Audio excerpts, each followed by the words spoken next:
Welcome back to Girl Talk. I just read recently that California, University of Berkeley, said that there's 29,000 supplements on the market. Some say as high as 54,000 supplements on the market. Not one is regulated by the FDA. So with us today, we have our guest from Apple Wellness, Tim O'Brien. He's going to help us understand that and what that means for us. Thanks for joining us, Tim. Yeah, happy to be here. Always nice to have you. So that's a lot of stuff out there, and the fact that none of it is regulated by the FDA is a little unnerving.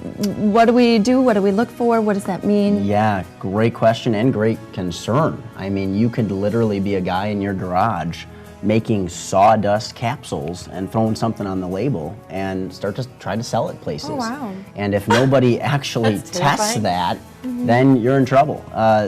Also, though, I mean, keep in mind an orange is not regulated. I heard from Dr. Whitaker, who managed some of our food control into the country, that only some 2% of our food that comes into our country is actually overlooked and checked for purity, quality, et cetera, to go to our grocery marts. So our food, our supplements, yeah, they're not FDA regulated, they're not checked over.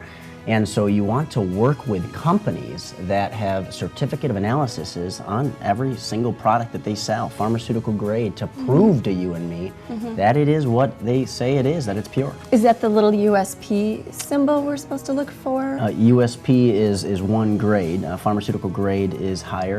There's GMP grade, a number of different certificates. But So what does that mean? Are we looking for something on the label, or? yeah, so if you can see something that says pharmaceutical grade, sometimes though you actually need to look on the companies and say, hey, what are their certifications? Because even a company can be honest. Do a little bit of a background check.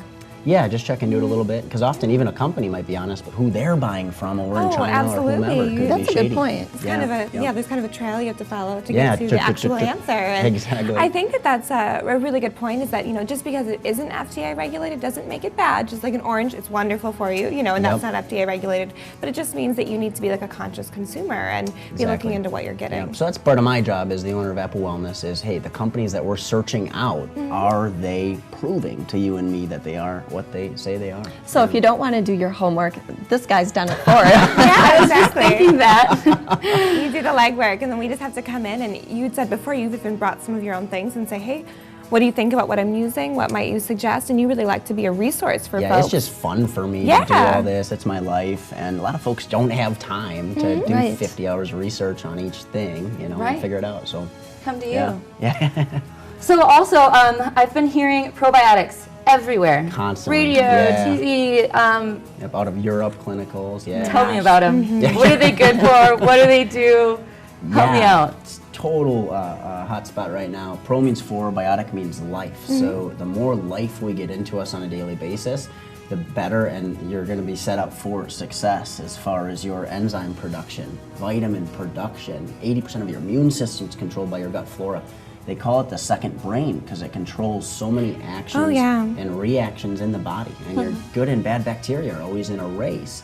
So whichever one's winning decides the state and health of the rest of your body. And in this day and age, this culture, we've never been more inundated with things that kill life in our bodies, from toxins, free radical damage, oxidative Even stress. like an antibiotic, and that's something I had noticed recently. I was on a heavy course of antibiotics, and I was just feeling super off. Nothing I was eating was working with me, but it's like you said, it's pro and anti. So an antibiotic does the opposite. So you really need to replace that and get on a probiotic regimen. Yeah, antibiotic literally means against life. Yeah. So it can help you, but you got to be on top of that. Yeah, it can save a life sometimes. Absolutely. Yeah, So I heard you say that it helps your body produce more enzymes, more vitamins, and improves your immunity.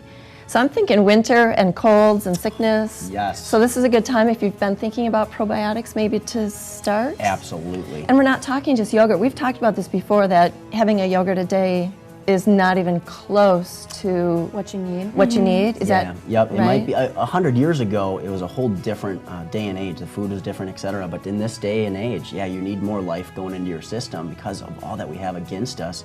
So a cup of yogurt may have 1 billion multiflora in it. Well, a good Sounds like a lot. capsule, a billion, has about 50 billion. So it'd be like gallons of yogurt. We talked about just chugging a gallon. I think we got to do that. Alrighty. Well, we're out of time, but those were two really important things to talk talk about. Glad we hit on that. Absolutely. Always appreciate your help and your Yeah, information. Thanks, love it. Tim. Absolutely. So check out Tim. He's over at Apple Wellness. That's over in the Fitchburg area by Super Target. We'll be right back with Madison Geeks answering your technology questions. Good job, guys.